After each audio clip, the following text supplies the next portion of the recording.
직장인들 돈 관리와 관련된 모든 고민들을 대신 상담해드리는 월급 영수증 코너입니다.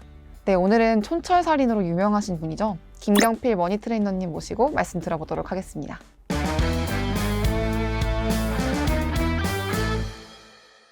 네, 첫 번째로 저희가 받은 사연은 닉네임 쫄보라는 분이신데요. 제가 사연을 읽어드리겠습니다. 네, 안녕하세요. 저는 4년차 직장인입니다.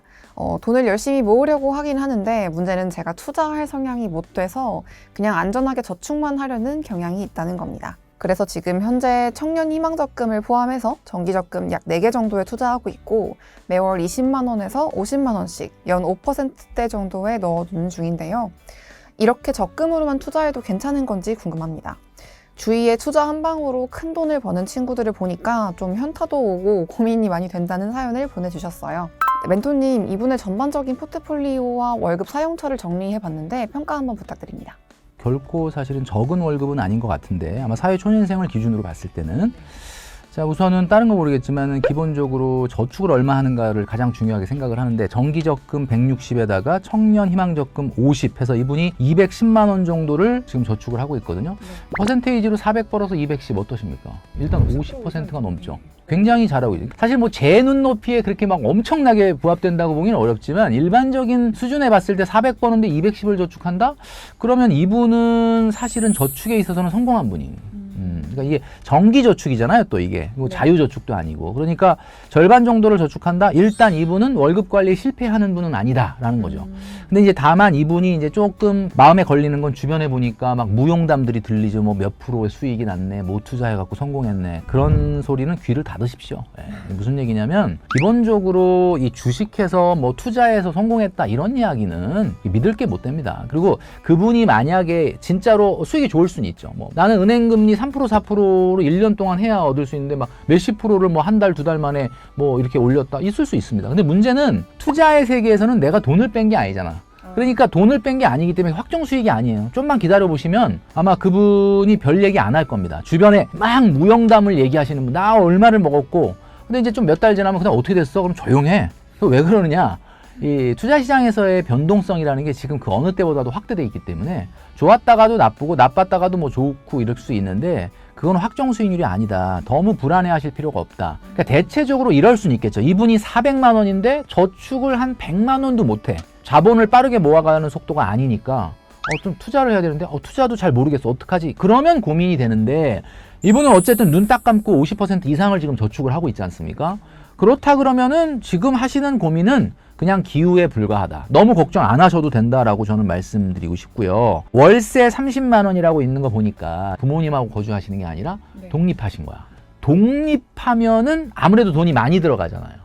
근데 그걸 감안하면 진짜 더 훌륭한 거야. 월세를 30만 원을 내는 상황인데 210을 하고 있다. 저는 굉장히 훌륭하다라고 생각을 하고요. 교통비 20만 원. 뭐 글쎄 이건 조금 많이 들어가는 것 같긴 한데 나머지 뭐 이렇게 흠잡을 때는 없을 것 같은데 다만 이분의 과거를 보면 4년차 직장인인데 지금 모은 돈이 1750이다. 그럼 그 얘기는 무슨 얘기냐면 지난 4년 동안 1년에 한 400만 원 남짓밖에 못 모았다는 거거든요. 그럼 이걸 한번 잘 생각해 보면 옛날에는 이렇게 저축을 안 했던지 아니면 저축해서 뭔가 대출을 상환했든지 아니면 뭐 집안에 무슨 일이 있었든지인데 일반적으로 봤을 때는 지금부터 210만 원을 저축을 한다. 그러면 이분 같은 경우 1년에 2,500만 원은 무조건 세이브가 될 거 아닙니까? 그냥 한 3, 4년 지나면 바로 그냥 한 1억 이상 넘어가는 거고 그때 투자의 기회가 열릴 거고 그때까지 투자 안 하시는 게 저는 좋을 거라고 봅니다. 그러니까 지금 이 고민은 주변에서 큰 돈 번 친구들이 있다 투자해서 나 어떻게 해야 되죠 멘토님? 이라고 이렇게 물어보시는 거잖아요. 많은 분들이 이제 이런 질문을 해요. 주식 좀 해야 되는 거 아닙니까? 너무 이렇게 적금만 하면 안 되지 않습니까? 언제 들어갈까요? 지금 주식해도 돼요? 뭐 이런 질문들이 가장 많거든요. 하지 마세요. 왜 그러느냐? 주식을 하냐 마냐 어떤 적금을 드냐 마냐는 본인이 알아서 해야 되는 거잖아요. 근데 그거를 이렇게 물어본다는 것 자체가 뭐야? 내가 그만큼 그것을 해야 되는지 말아야 되는지 기본적인 투자 시장이나 주식 시장에 대한 경험과 지식이 없다는 거잖아. 그럼 하지 말아야지. 그러니까 제가 왜 무조건 하지 말라고 하느냐? 하지 말라고 해도 할 사람은 하거든요. 근데 굳이 나한테 와서 멘토님 해야 돼요 말아야 돼요 지금 들어가야 돼요 이걸 물어볼 정도면 안 하시는 게 맞습니다. 그리고 이제 이 영상을 보시는 많은 제가 직장인들에게 말씀드릴게요. 회사에 출근을 하면 9시 이제 업무 시작 시간이 딱 되잖아요. 직원들이 9시 없어. 다 어디 가 있는지 아시죠? 화장실 가, 화장실. 장 오픈 시간이니까 가서 이제 뭐 대놓고 보긴 좀 그렇고 그러니까 화장실 가 있는 거야. 여러분이 만약에 주식시장에 한 5억 정도 투자했다고 한번 생각해 보십시오. 5억이면 몇 시에 일어나야 될 것 같으세요? 5억을 내가 주식시장에 넣었어. 새벽 3시에 일어나야 돼. 2시에 일어나야 돼. 왜냐면 미국 장도 봐야 되지. 계속 보다가 막 떨어지면 열받아. 잠도 안 와. 어쨌든 출근해야 되니까 일어난다 이거예요. 그럼 가면서 계속 미국 장 그 리뷰 이것도 본단 말이에요. 또 우리나라 장 시작하면 또 이거 봐야 되죠. 업무가 되겠습니까 여러분? 핸드폰에 그냥 하루 종일 노예가 돼가지고 시간을 엄청나게 쏟아붓는 거예요. 근데 저는 솔직히 말씀드리면 5억 정도 투자했으면 그 정도는 해야 된다고 생각합니다. 5억을 투자했는데 그 정도 노력을 해야죠. 근데 여러분 500만 원, 1000만 원, 2000만 원만 투자해도 이분하고 똑같이 하시는 분들이 많거든요. 그러니까 5억 투자한 사람보다 한 100분의 1, 50분의 1 투자했으니까 나는 휴대폰 50분의 1, 100분의 1만 볼까요? 아니거든요. 정말 하루를 보내면서 어떤 거에 투자를 해야 되느냐, 어떤 것에 시간을 쏟아부어야 되느냐를 잘 생각하세요. 스트레스도 비용입니다. 엄연한 비용이거든요. 근데 이거를 생각한다 그러면 나는 수익률이 왜 높다고 그러는지 난 이해를 못 하겠어. 절대 안 높아요. 그래서 쫄보님, 그 쫄보의 마음이 이분의 미래를 지키는 거예요. 시장의 바보가 뭐냐면 처음에 원래 우리가 투자 공부라고 막 주식책을 보잖아요. 그럼 모르던 게 막 알게 되니까 진짜 신세계가 보이면서 다 알게 되는 것 같은 느낌이 들거든요. 마치 굉장히 작은 부분을 아는데 다 아는 것 같은 느낌이 들어요. 그런 바보들이 지금 주식시장에 주식 숫자보다 바보 숫자가 많아가지고 지금 변동성 장세가 극대화되고 있는 거예요. 많이 안다가 투자에 성공하고 절대 직결되지 않습니다. 우리 쫄보님 잘 들으세요. 그래서 지금 뭐 엄청나게 퍼펙트하게 잘하고 있다까지는 아니지만 상당히 저는 나쁘지 않다. 그래서 당분간 이분 같은 경우는 지금 1750만 원 모았잖아요. 1750만 원은 어떤 돈이냐? 뭐 이분한테 굉장히 큰 돈이지만 사실 자본으로서의 느낌은 없어. 이게 뭔가 5천이 되고 7천이 되고 1억이 될 때까지는 주식시장을 들여다보시지 마시고요. 1억 정도 가까워졌을 때는 전략적 자산 배분이라는 걸 해볼 필요는 있겠죠. 전략적 자산 배분이라는 건 뭐죠? 우리가 투자 시장에서 분산 투자를 했을 때 조금 리스크를 줄이면서 안정적인 수익을 추구할 수 있는 방법으로 알려져 있는데 전략적 자산 배분이라는 걸 착각하시면 안 되는 게 주식만 하면은 전략적 자산 배분이 안 된다. 경기가 하강하거나 금융위기가 오면 A부터 Z까지 다 떨어지거든요. 그거는 분산 투자가 아니고 전략적 자산 배분도 아닙니다. 한 1억 정도 모은 다음에 내가 한 1, 2천을 주식에 한번 분산 투자해볼까? 그거는 전략적 자산 배분이 되죠. 제 답은 1억 모을 때까지는 언감생심 그런 생각하지 마셔라 라고 이렇게 말씀드리고 싶어요.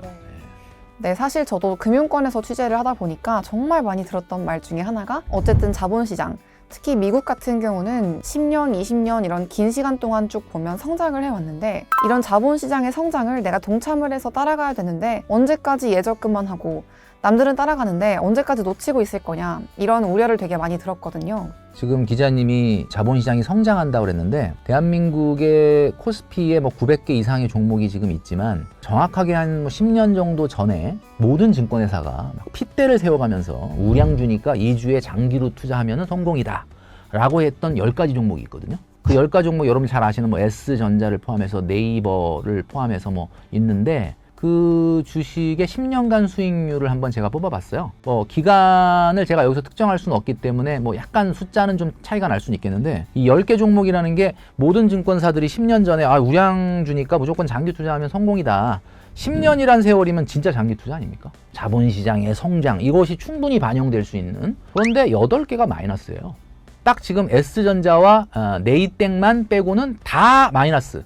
1년 수익률이 아니고 10년 수익률이 그렇다는 거예요. 그럼 잘 생각해 보십시오. 10년간의 인플레이션을 감안하면은 사실은 그냥 다 반토막인 거예요. 10년 전에 증권사들이 전망했던 거와 달리 그 회사들이 지금 못 나가느냐, 장사가 안 되느냐, 성장을 안 하느냐. 천만의 말씀. 이 회사들 다 지금 직장인들 다 보너스 잘 받아가고 회사 계속 성장했거든요. 자본시장을 바라볼 때 일반적인 개인 투자자분들이 저 회사가 성장을 하면 주가는 올라간다고 착각하시는데 그렇지 않습니다. 성장을 해도요. 그 성장이 시장의 기대값보다 못 미치면 오히려 떨어질 수도 있어요, 주가가. 최근에는 물론 뭐 이제 미국주는 다르지 않냐, 뭐 해외 주식, 물론 뭐 그렇긴 하죠. 근데 문제는 어떻게 보면은 사이클로 보자면은 미국 주식도 마찬가지일 수 있어요. 그래서 저는 개인적으로 뭐 절대 주식을 하지 말라는 주의까지는 아니지만 예적금이라고 하는 기본적인 자본의 성장과 더불어서 조심스럽게 접근을 해야지. 특히 직장인들.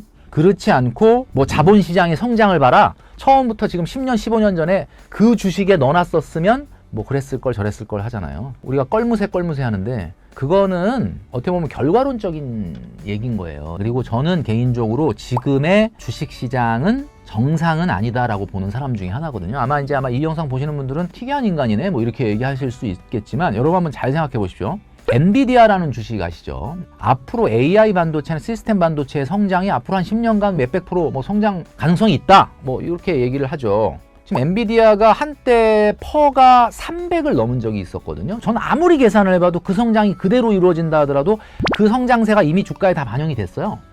기대값이라고 하는 사람의 어떤 그 기대값이 계속 반영이 되면 그 모멘텀에 의해서 좀 비싼 건 알지만 더 비싸게 살 사람들이 계속 등장을 하니까 뭐 올라갈 수는 있겠죠. 그러나 이걸 어쨌든 정상은 아니에요. 기본적으로 뭐 테슬라도 뭐 거의 100 가깝고요, 퍼가. 뭐 우리나라에서 뭐 에코프로비엠이나 이런 것도 다 100 가깝고요. 그러니까 이런 것들이 현상이 과연 지금 금리 상황에서도 유지되는 이유가 뭘까? 원래는 당연히 이런 성장주나 기술주들 같은 경우는 금리가 낮아진 거에 힘입어서 올라갈 수는 있어요. 근데 지금은 시장 금리가 작년부터 올라서 3% 이상 올랐고 미국은 지금 시장 금리가 거의 7% 이상인데 저는 이게 조정이 연기된 거다라고 보는 거죠. 그러니까 무슨 얘기냐면 과거에는 금리가 올라가면 바로 조정이 됐는데 최근 같은 경우는 금리가 올라도 왜 조정이 좀 더디느냐 하면 시장이 소위 말하는 지금의 상황을 미리 예견을 하고 1년이나 2년 후 있으면 다시 떨어질 거 아닌가? 라고 이제 일종의 어떻게 보면은 미래의 상황을 너무 빨리 현재에 반영을 하다 보니까 지금 금리가 높아져 있는 상황에 눈을 감고 있는 거죠, 시장이.